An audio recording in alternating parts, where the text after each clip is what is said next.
हाय, माझे नाव आहे पनिका सुनील पवार. मी तिसरीत शिकते. मी प्रणव सरकडे जे शिकत आहे. तर तुम्हाला मी चेसची माहिती देणार आहे.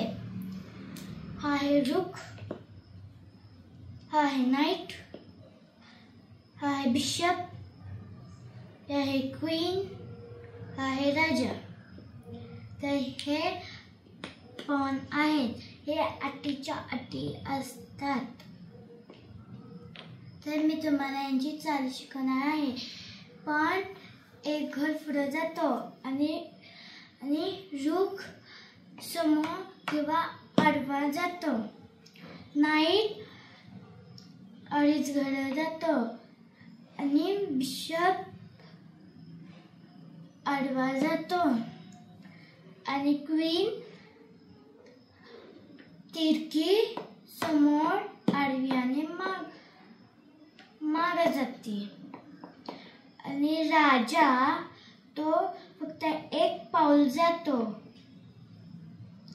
कोण नसताना. आणि नाईट हा कोणाच्या बरोबरून जातो आणि